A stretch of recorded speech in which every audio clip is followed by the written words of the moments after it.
Good morning, everybody. Yesterday was a very important day in this city as hundreds of thousands of New Yorkers came back to work. And we have been through such a fight against the coronavirus. It's been such a difficult time in this city, but we saw yesterday the beginning of the comeback of New York City. Now, we have to be clear, we are not just trying to get people back to work. We are not just trying to return to the status quo that existed before the coronavirus. The coronavirus taught us extraordinarily painful, powerful lessons about disparity, about the lack of equality in this city. So our clear mission is to not just restart, not just recover, but renew this city, to do something very different, to come back as a city that is fair, a city that is just, a city that hears and sees all its people and acts in their interests. We must build a different New York City as we move forward. And that is where the Task Force for Racial Inclusion and Equity comes in. Leaders of this city government who are doing work here and now. I want to be abundantly clear about this. This task force was not named to talk about big ideas that would happen someday. This task force was named specifically of people who are leaders in city government right now, people of color leading city agencies playing a crucial role so that we could do work right now to address disparity. I named the task force 45 days ago. It was with the goal of doing work that would have a tangible and immediate impact, and then working on the bigger vision as well of what we could achieve in the next year and a half and what this city needs to achieve beyond. Already, the work of this task force has led to the decision to shift resources from the NYPD to youth services and social services, has led to the decision to move the enforcement of street vending away from the NYPD. It's led to the decision to address healthcare issues such as the creation of mobile testing in the hardest hit communities all around this city. But now there is more to do immediately, particularly on the disparities in healthcare, which are so sharp and so real, and were the foundation of why the coronavirus did such horrific damage in communities of color.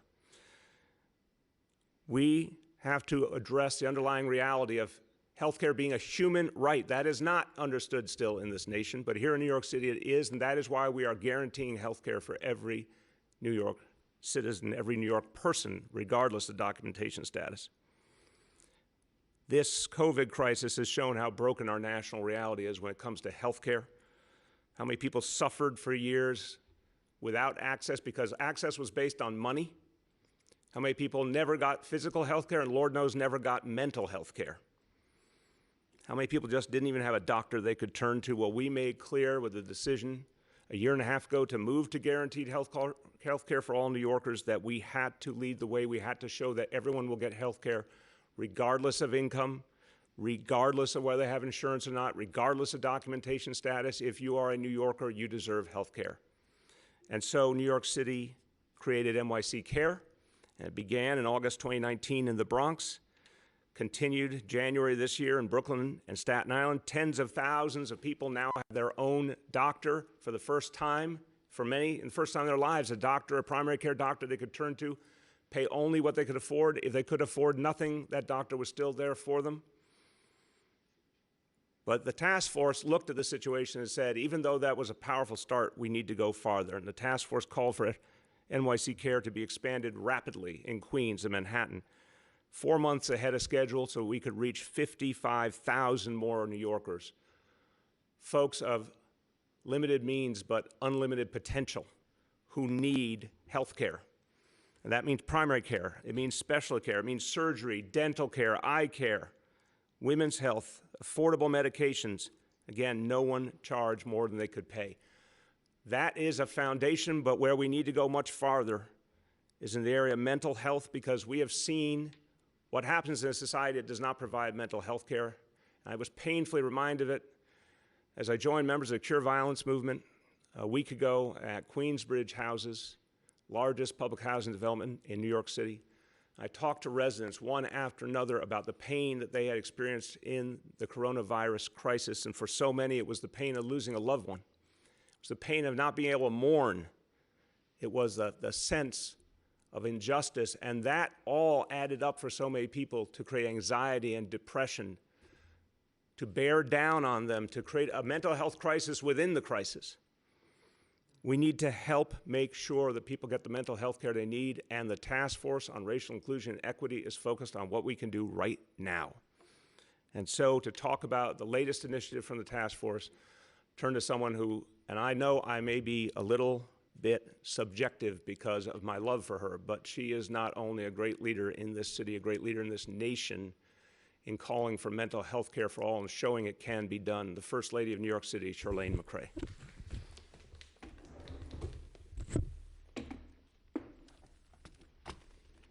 Thank you, Bill. Good morning, everyone. Before the pandemic, and I emphasize before the pandemic, a study found that within New York City, serious psychological distress is 3 times higher among adults who experience racism. And so we were not surprised by the results of the survey the task force sent out to the communities hardest hit by COVID-19. 28% of the residents, of the respondents, said that mental health was their top concern. The tremendous grief and loss, anger around the tragic killings is palpable. And when job insecurity, housing insecurity, worry about the prospects of the children are included, with the depression that so often accompanies living with a chronic disease, it is a wonder how anyone manages such an emotional burden. Langston Hughes asked that question 70 years ago in 1951 when he asked, "What happens to a dream deferred? Does it dry up like a raisin in the sun, or fester like a sore and then run?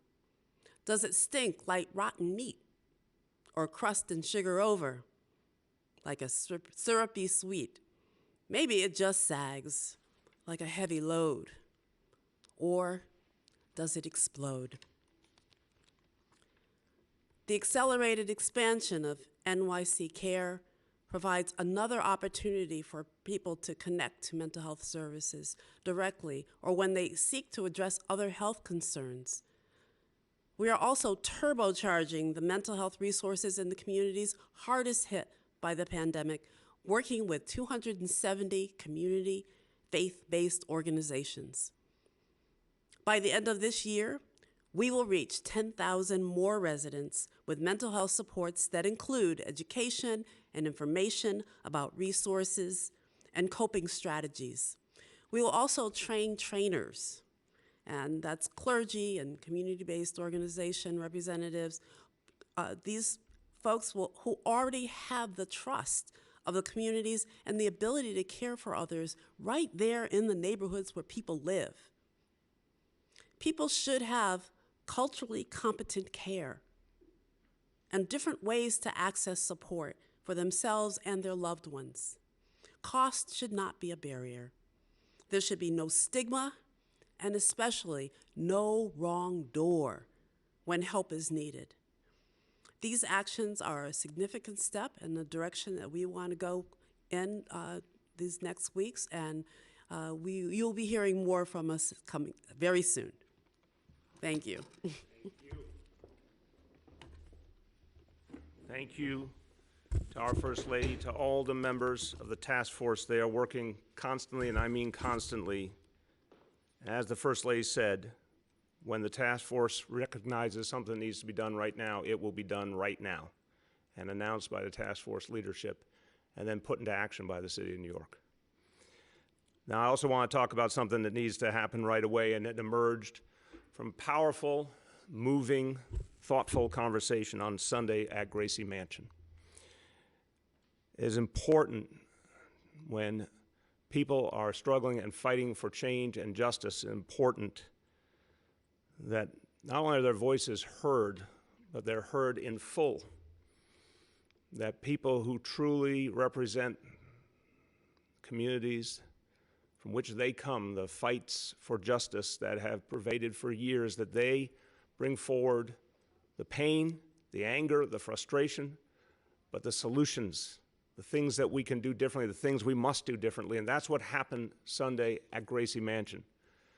Conversation that everyone involved thought should be different, should be something done truly mutually, not about photo ops, not about something superficial, but something essential. So we spoke for quite a long time about just how much pain there is, about just how many challenges people feel in their everyday life, how much racism affects every moment of every day, and particularly policing. We talked about the culture of policing that has to change. We talked about how pervasive the problems were, but it was not a hopeless conversation. In the end, a hopeful conversation, because the leaders and activists who gathered believed that change could happen and had specific ideas for change. And they put them before the First Lady and I, and they said, these are the things that would matter, and we will start working on them one by one. I want to thank all of these leaders, all but one of whom are here today gathered with us, and one of whom will speak on behalf of the group. But I want to acknowledge and thank each and every one of them. Reverend Kevin Mccall, civil rights activist born and raised in Brownsville, has dedicated his life to fighting for equality. He was the former crisis director at the National Action Network, and he organized a very powerful, heartfelt memorial for George Floyd at Cadman Plaza a few days ago, at which George's brother Terrence was present. Mike Tucker.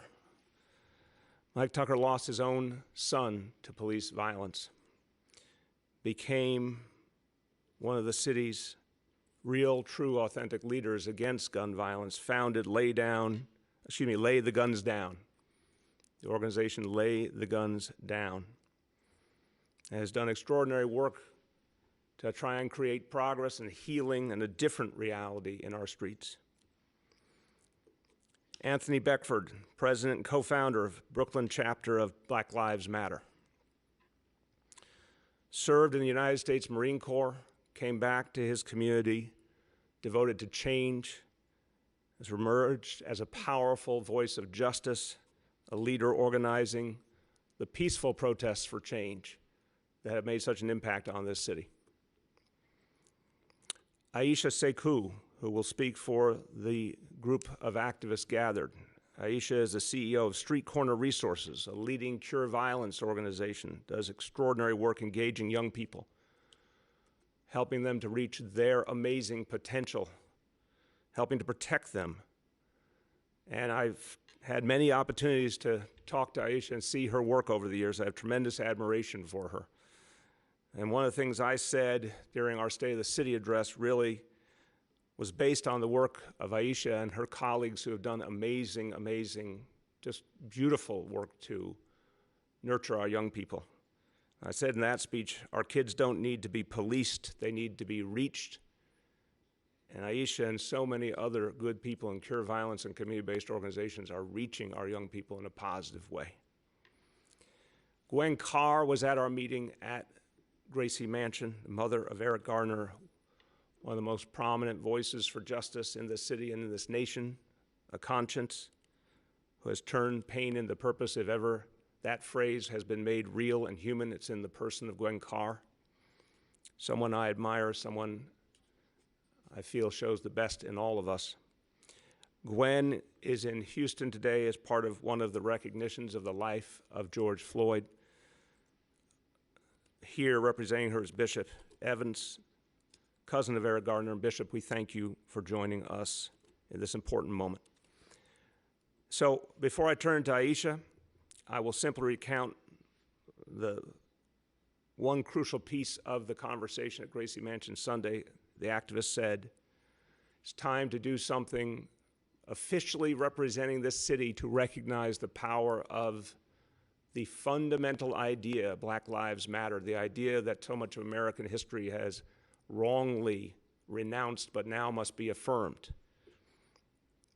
And the proposal put on the table was to name streets in each borough and to paint the words on the streets of this city.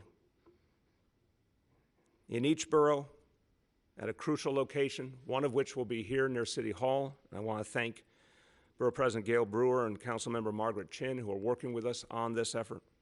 And we're going to work with these leaders and advocates and, of course, the City Council to find the other 4 locations. But what will be clear, the street name and on the streets of our city, is that message that now this city must fully, deeply feel, and this nation must as well, that Black lives matter.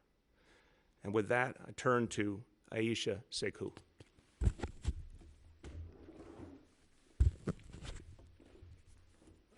Thank you, Mayor Bill de Blasio. It is a great pleasure and honor to be able to have voice along with other leaders here and to be able to be in conversation with you and to look at ways to make this city better and greater. But I stand here thinking about Mike Tucker and Kadiatu Diallo and Gwen Carr, Nicole Bell, Deron Smalls, and all of the others who lost their loved ones to police violence. I have to say that they are in support of the street renaming and that there are good vibrations coming from that. But I would be remiss if I stood here and didn't talk about those mothers and grandmothers like myself. I have a 23-year-old grandson. When he comes to New York, and the fear I have with him engaging the police. I'm nervous until he gets back in the house. My conversations with other mothers and grandmothers are basically the same. They're giving their children, these young men and women, a way to have to be because our police have a way that they are. So I'm glad that we're in conversation about actions that need to be taken, about the consequences for wrong police behavior. Abusive and brutal police behavior has to match consequences. That behavior is not within police policy. We cannot make it okay. I think as a city in our past, it just became part of what happens. Another Black kid was killed today. Well, that we don't want to see that. We don't want to have to name a street, but I'm glad that we are, but we also want to make sure that police are not allowed to act in the way that we've been seeing. And so I'm grateful, again, for the conversations that we're having. I'm looking forward to those conversations turning into action. We're looking very much forward to, and that's our community at large, to holding the police, again, accountable for their behavior. I'm grateful that we are looking at the illegal chokehold and not just looking at it, but taking action on it to ban it, It should not exist. I also have to say that we are looking forward to continued conversation overall. We're really proud that Cure Violence has been a major part in this city, helping to reduce the spread of COVID-19. I have to give a shout out to Street Corner Resources, the Speak Peace Forward team, and all of the crisis management system in the Office to Prevent Gun Violence. So again, thank you for having me here. I'm really looking forward to eradicating this police brutality and violence that we see in this city. So thank you again. Thank you, Charlene, for all of your hard work, and I appreciate you both. Thank you so much. Thank you, Aisha. And I want to just amen the point about the crisis management system and Cure Violence, which has been a hugely important movement in this city, that this city government has supported more and more each year with more and more resources, and we've seen more and more impact of community leaders from the grassroots, folks who stop violence before it even begins, folks who create community leadership to solve community problems. And Aisha, you've been one of the true leaders of that movement, and it is proving every day that there's a better way. I want to thank you, and we have more we're going to do together. I'll conclude this section by saying to all of the activists, thank you. God bless you for the work you do. We're going to keep talking. We're going to keep meeting. It doesn't mean everyone always agrees, but that doesn't, to me, stop there from being powerful, meaningful dialogue that leads to change. One thing we have all agreed on is the only change to discuss is change that can happen now. That's right. Deeds, not words. And so we will continue in that spirit, meeting and finding the next step and the next step and the next step, and helping this city to move forward. I know all the activists have a lot to do today, so they're going forward with their work today. Thank you all. Thank you for having joined us, and we will continue in this work together. Thank you, Mayor. Thank you.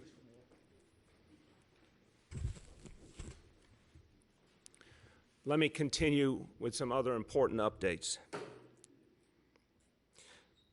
Yesterday, I got a call from the mayor of Houston, Texas, Sylvester Turner, who is an extraordinary public servant who's dealt with amazing, painful challenges in his city, amazingly difficult time in his city.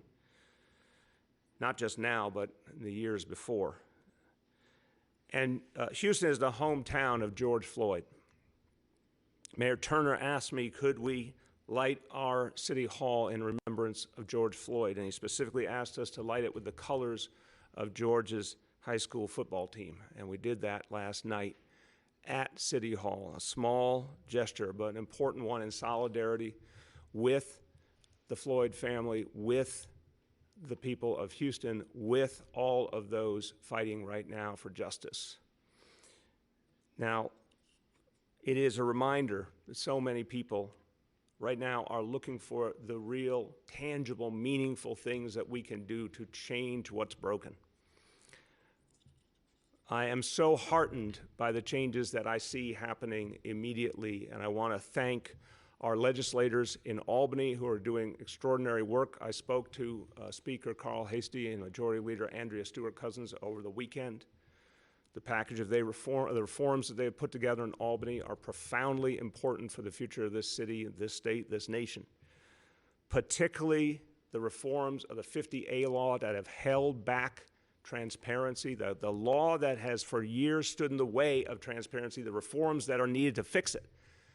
For so many years, including as recently as February when I testified in Albany, I have been calling for this law to be either changed or repealed, replaced, whatever way you look at it, to get rid of a broken law that was standing in the way of transparency and harming the relationship between police and community.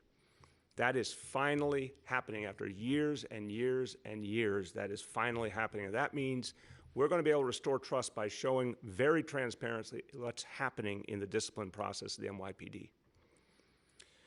And the actions that we have taken in this city based on the work of the Task Force on Racial Inclusion and Equity, shifting funding from the NYPD to youth services, that will be formalized in the next few weeks in the city budget. The move to take away vendor enforcement, street vendor enforcement from NYPD, that will be acted on immediately.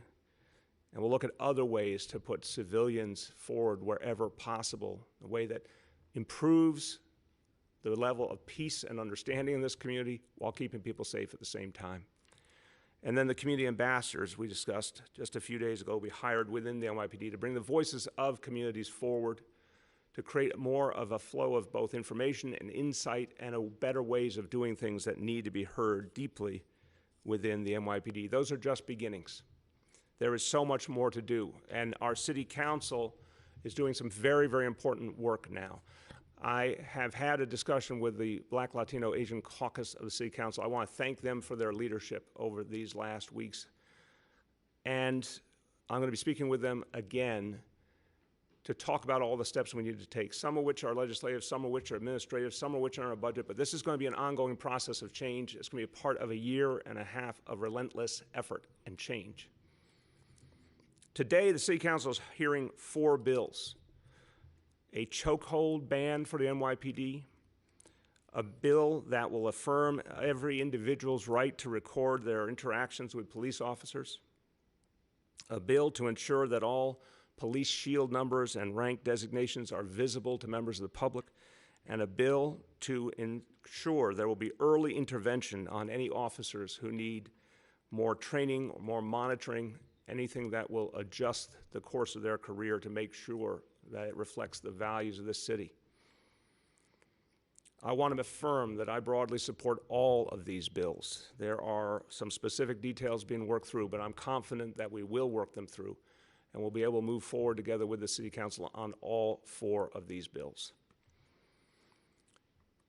Finally, everything that we're dealing with is against the backdrop of this battle against the coronavirus. The pain that people are feeling is not only about the injustices that have been pervading the relationship between police and community, the reality of structural racism in this country, the reality of an economy that was fundamentally based on income inequality. All of that existed before the coronavirus, and then the coronavirus took such a horrible toll on communities of color. One injustice piled upon the next, and the frustration is so deep. And when Shirlane invoked the poem from Langston Hughes, it captured this moment as well, this moment of pain upon pain upon pain.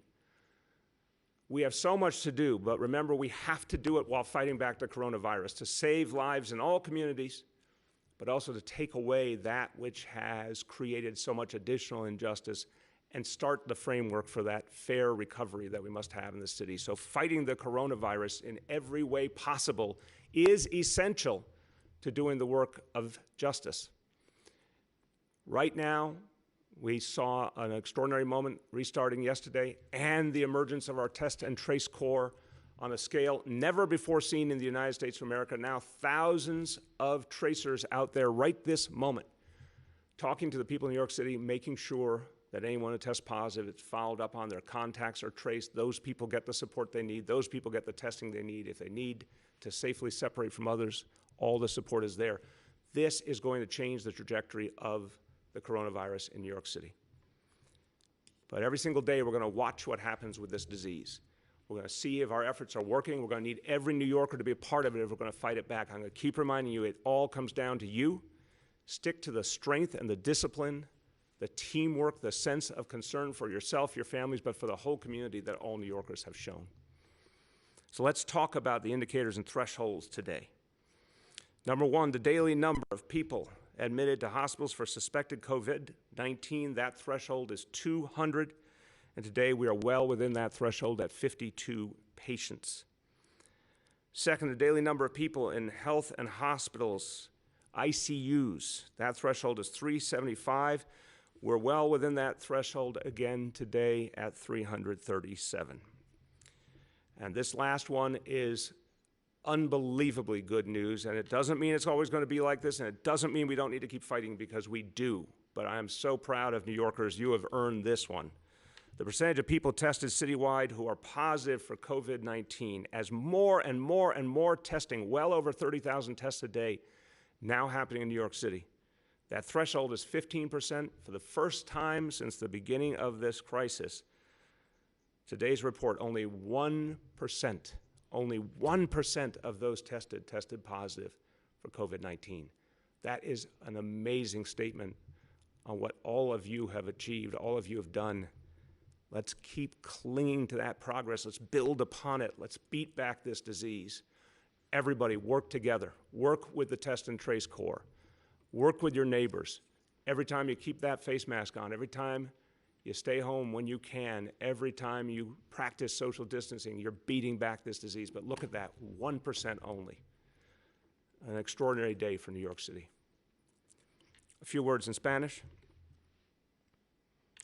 Hasta en el reinicio, tenemos que abordar las injusticias que esta crisis ha mostrado. A nuestras comunidades más afectadas les vamos a dar aún más recursos para cuidar su salud y salud mental.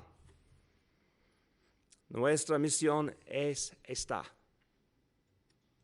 Vamos a usar este momento para crear una ciudad aún mejor y más justa. With that, we will turn to questions from the media and our new format that we will discuss. And again, remember to give me the name and outlet of each journalist. Hi, all. Just a reminder, we have First Lady McCray here in person, and Deputy Mayor Thompson, Deputy Mayor Bean, Deputy Mayor Perea Hense, and Executive Director of the Task Force on Racial Inclusion and Equity, Bonilla, on the phone. I also wanted to remind you that when called on, you'll have the chance to either ask one question and a follow-up, or one question and then, after it's answered, a second question. In the interest of time, we will still limit each reporter to 2 questions, but it's up to you whether your second is a follow-up on your first or a new question altogether. With that, I will start with Rich from WCBS 880. Mr. Mayor, hello? There you go. How you doing? Yeah, I'm here. Yeah. Mr. Mayor, do you think that all of this talk about defunding the police is undermining the average cop's outlook on his job? I mean, this is a tough thing to hear, I think, if you're a police officer. Rich, it's a very fair question, but I don't think these things have to be a contradiction at all. For years and years in this city, we have been building neighborhood policing. The idea is to bond our police and our communities. The idea is to respect everyone. And in fact, what I have heard from NCOs and cops involved in neighborhood policing is they really prefer having that human relationship, that connection to the community they serve, not to feel like there's distance, but they want to have that human reality. We're all in this together, and that was impossible. When things like stop and frisk exist in this city, you couldn't have that. When there was a policy of over-arrest, you couldn't have that. But now, and I've heard it from officers, I've heard it from community members, now you have a reality that's starting, only starting, Rich, but we have to build upon, where officers can have the true fulfillment of knowing that they are at one with the communities they serve, protecting the peace, stopping crime, of course, but also connected deeply to community. So we have to do that work. That is the truest work. The retraining of officers, the respecting professionalism by giving training. All of that work matters. Saying that we need to take money from a police department and give it to youth services and social services because we have desperate needs that must be addressed because our young people must be uplifted, that is not an affront. That is an affirmation of the young people and the communities that need help. And Commissioner Shea powerfully said that if there was any place he would ever want to see money go, if he had to lose money from his budget, he said if I had to lose it, I'd want it to go to young people.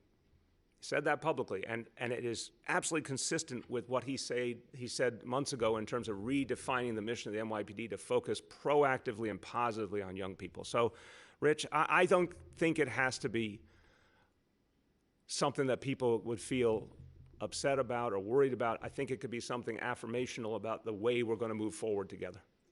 Now, Rich, what do you want to do next? I'll ask a different question then. So is anybody in the administration actually laying out plans for what happens if Washington and Albany don't come through? In other words, do you have a blueprint? Do you have an idea of what kind of cuts would happen? Yes, Rich, I'm not lying to you if I say when we think about the dangers we face, it's very hard to look at them because we're talking about billions and billions of dollars. And it is a very real scenario right now. The last we're hearing, the U.S. Senate does not intend to take up the stimulus in the month of June. We must legally have our budget by June 30. We're still in discussions with Albany. I do believe we will eventually get there on borrowing, but we're not there yet. If neither of those things is ready in time, we will see, unfortunately, and I feel very pained to say it, but we will see cutbacks across all city agencies. And it's not something we want to do, and we're trying to figure out now how that would be grappled with. We're obviously in conversations with the city council on it as well. So that is becoming tragically, I mean it truly tragically, because a lot of people will suffer if there aren't resources available or if people are not able to continue their employment in the middle of this horrible economic crisis. I don't know why, Rich, the Senate, after watching the coronavirus and then now watching the problems that have been dredged up so powerfully in the last week or two in America, I don't know how they choose to not act. You would think the stimulus would be the most sensible thing now more than ever, but what we're hearing is they won't act. We'll try and do something to fix that. But yeah, we are preparing those plans, and you know, we're going to have to come to grips with them very quickly. We have only 3 weeks till the budget, and it will be a very, very tough scenario if we have to do it. Next, we have Juliet from 1010 Wins. Oh, hi. Good morning, Mr. Mayor. Good morning, all. So my question is this. Shootings in New York City have doubled in the past month.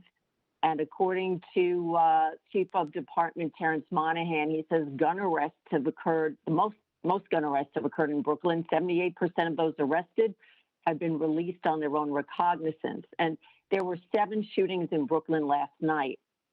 So what do you think about that? And what is a plan to curb gun violence? Yeah, Juliet, we are going through an extraordinarily difficult time where all of the pieces, all these things simultaneously, massive healthcare crisis, massive economic crisis, the human crisis that we're going through, the crisis over justice, and on top of that, a budget crisis like we've never seen. All of these things are happening at once. This is arguably the toughest moment New York City has gone through in its history.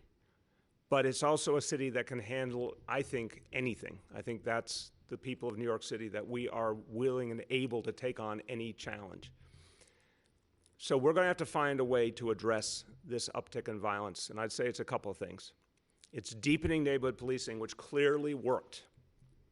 It is pinpointing where we're seeing the problems, which is the story of Comstat, and clearly worked. When the NYPD, there's been times throughout this administration, every administration, where we saw upticks, NYPD focused strategically on those areas and was able to address the problem.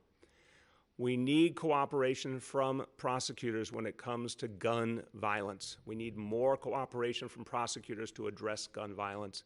We need our criminal justice system to restart. We all understand why the court system has been largely out of commission because of coronavirus. Hopefully that's going to change now.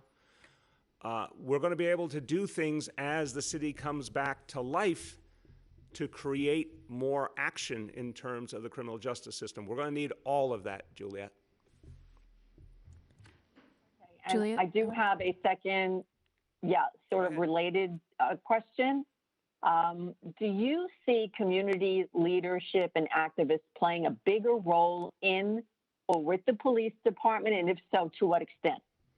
Yes. Juliet, we have tried now for over 6 years to try and deepen the role of community engagement with the police, whether it's traditional methodologies like police precinct councils, which do really important grassroots work, whether it is the work of the Cure Violence movement, which is a different approach, but one where there's still dialogue, whether it is listening to activists who have called for change and reform, and all the things that we have done. Way back, it's the end of stop and frisk, but think of everything else over the years. The reduction in arrests, 180,000 fewer arrests in 2019 than in 2013. The reduction in incarceration, 11,000 people in Rikers the day I came in the door in our correction system, 4,000 today.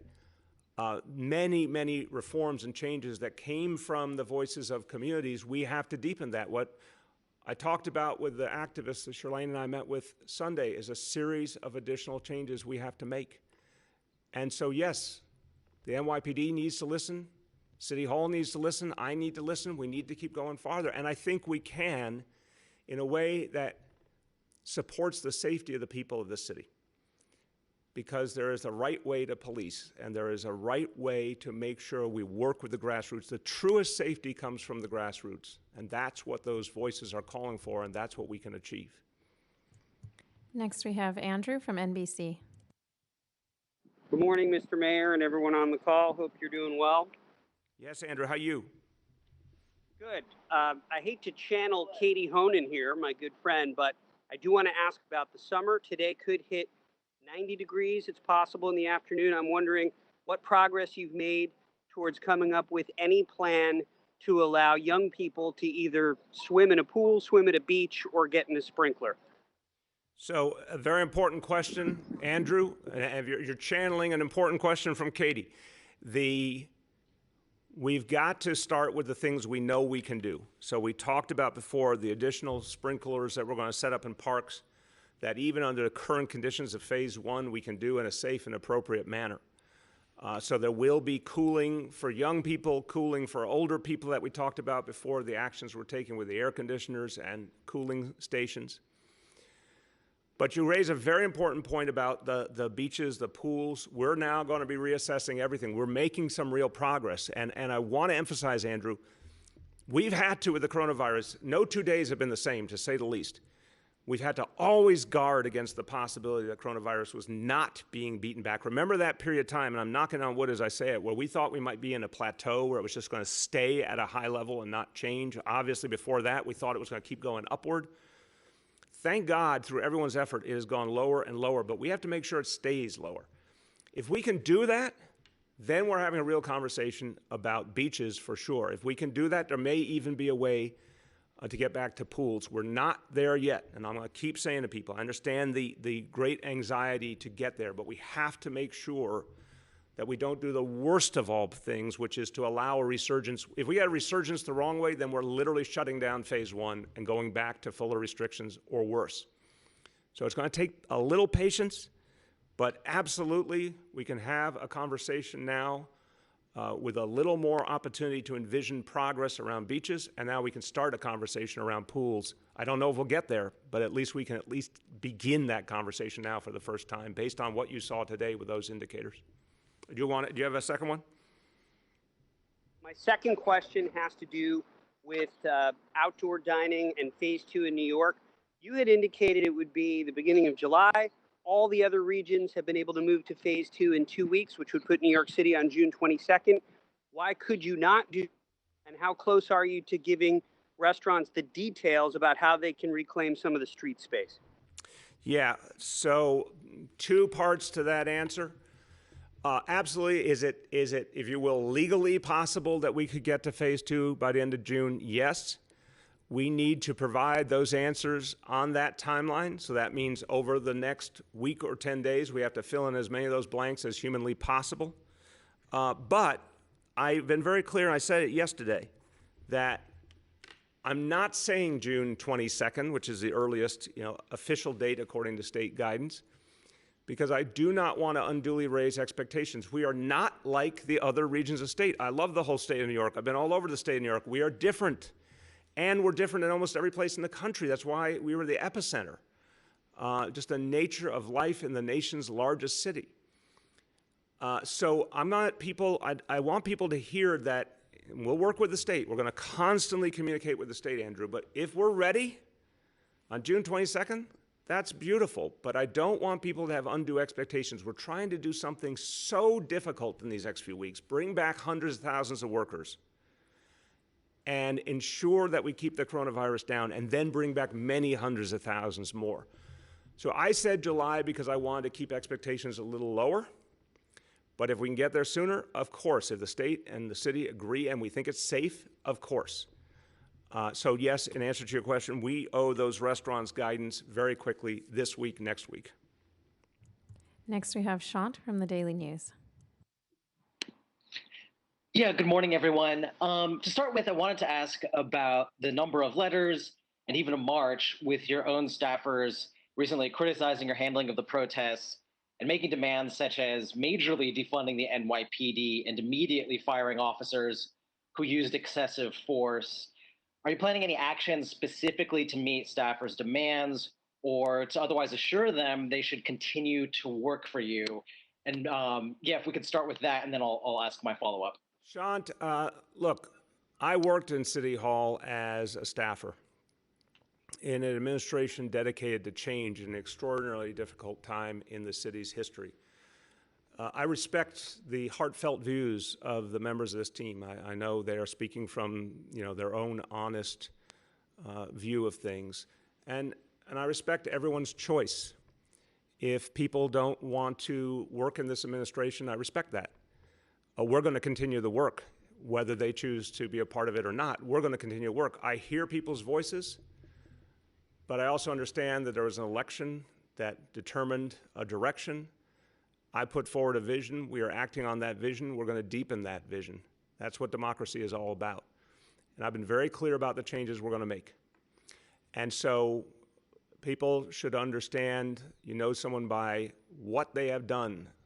When we got rid of stop and frisk, when we settled the Central Park 5 case, When we reduced arrest, we ended marijuana arrests, we put body cameras on every patrol officer, we retrained the entire police force in de-escalation, we created a dynamic for a police force that's now majority people of color, more and more women officers, more and more officers who are from the city of New York. We brought forward a whole new generation of leadership, including more and more people of color and women in leadership.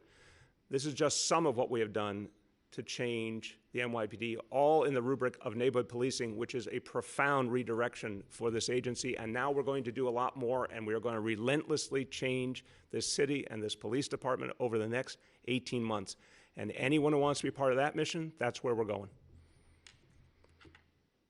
Yeah, so I think on a related note, wanted to ask about a high-profile departure that Politico reported this morning, saying that Allison Hirsch is leaving City Hall and going to DOE over objections of your handling of the protest. So I just wanted to ask, between that and some staffers publicly criticizing you, I think even people who don't necessarily follow the inner workings of your administration have to be wondering, is it imploding? Could you address that? Shant, I appreciate your attempt at drama, but it's just inaccurate. I have tremendous respect for Allison. She cares deeply about the issues of education. She's been focused on those issues in her previous role. A lot of what she did focused on those issues.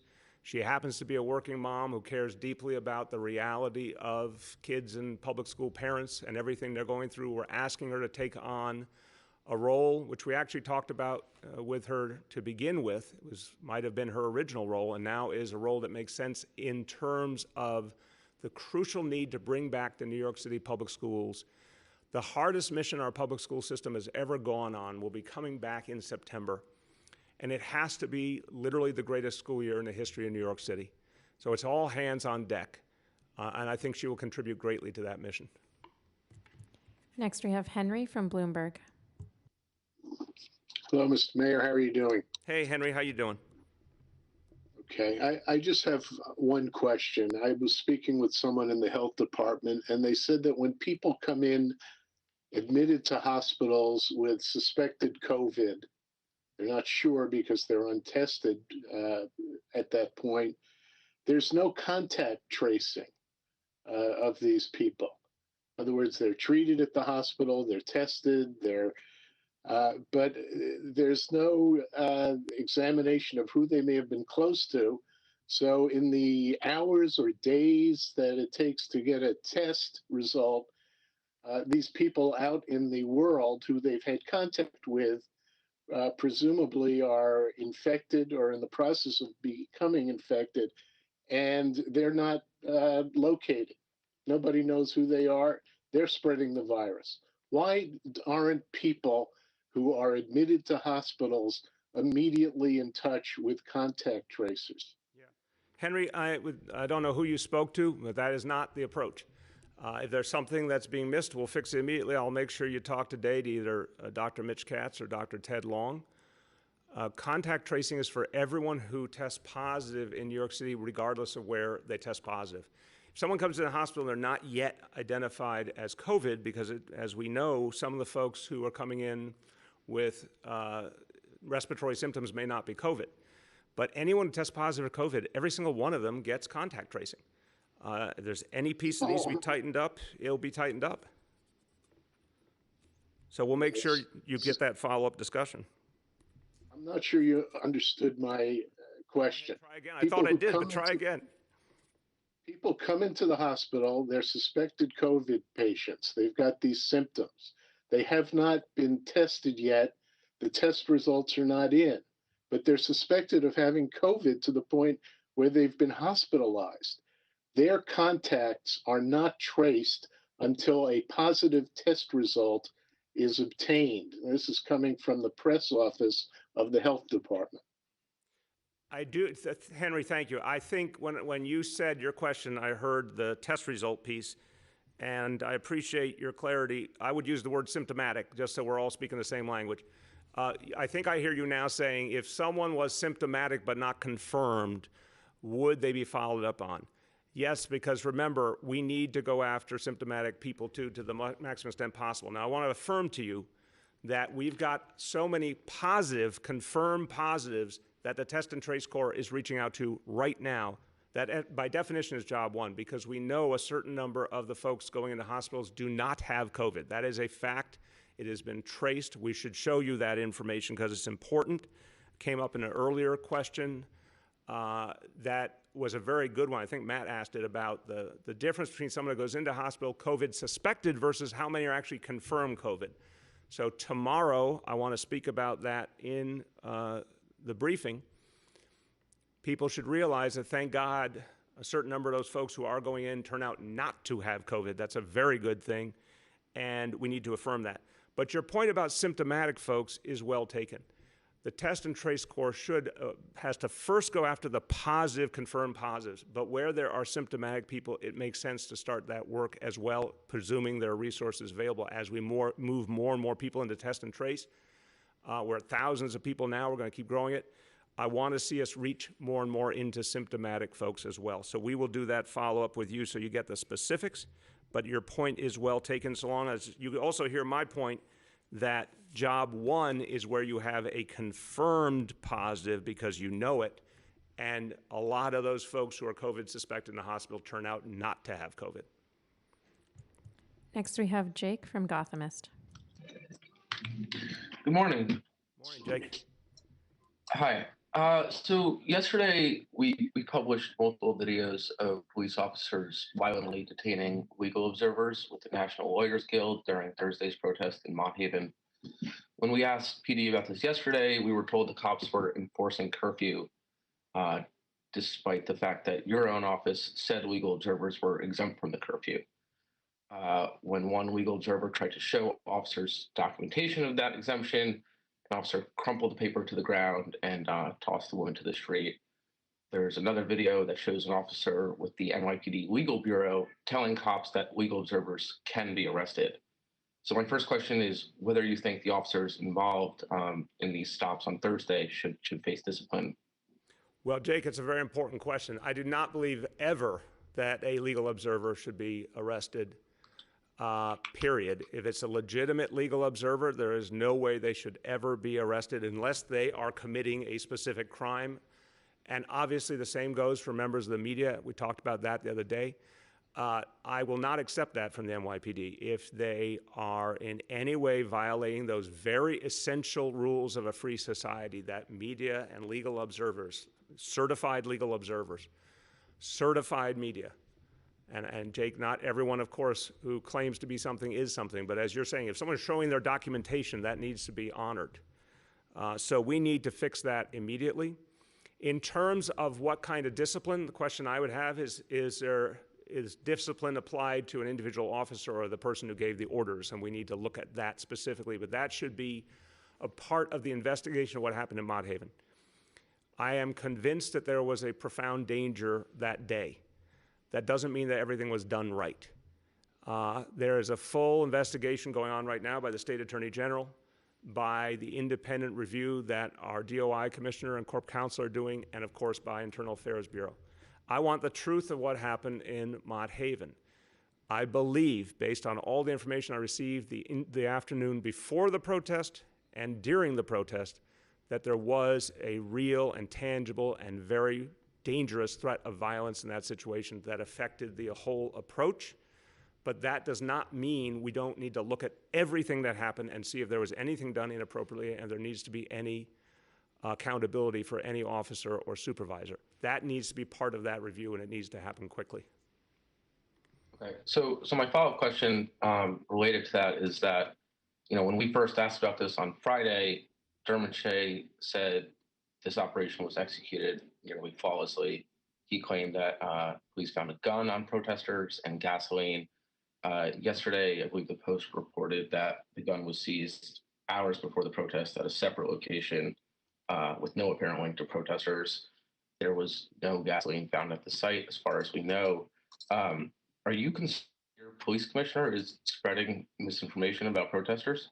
I believe he was responding to everything he knew in an incredibly dynamic and complex situation. I can understand everything we're talking about here, Jake. I know you personally were there. I know it was a painful reality for you, and I respect that. The problem during the whole sequence, those 9 or 10 days, was that violence was introduced into our protests in a way we had not seen in this city in such a sustained pattern. We need to find out who did that violence.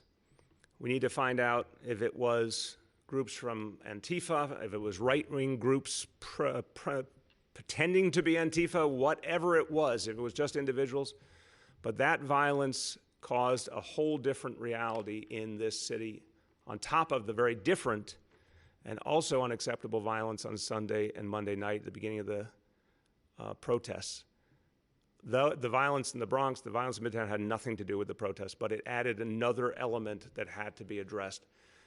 When we are able now to review everything in the cool light of day, I think what we're going to see is a particular challenge the city never faced in combination on this scale ever. And what was most important was to save lives and ensure that no one lost their life, whether a civilian or police officer. But now we have to do the work of understanding exactly what happened, what was done right, what was done wrong, what should be the consequences, what policies should be changed, what accountability needs to be held. But that specific moment, Commissioner showed me what the NYPD had received earlier that day. That afternoon, the threat to that area, the threat of violence coming from an organization that had done violence before. Those items that were seized in the immediate area. Those are real things, Jake. That does affect the thinking of those charged with keeping us safe. It's very hard to see all those indicators at once and not believe that something very dangerous is about to happen and not have to take action to make sure that no one is killed. So I believe that's what was motivating the commissioner, but there will be a full investigation. Next, we have Steve from Westwood One News. Hey, good morning, Mr. Mayor. I want to make sure you can hear me well before I start my question. Yeah, Steve, how you doing? I'm doing well, thank you very much. I'll start with one about contact tracing. You know, we're still seeing a significant, definitely a lower number, but a significant number of new coronavirus cases each day. And presumably some of those new cases are the result of the contact tracers responding to new positive cases and going out, mapping the contacts, getting those people tested. At some point, that contact tracing effort would, in theory, bring down the daily number of new coronavirus cases to such a low number that you'd consider it successful and it's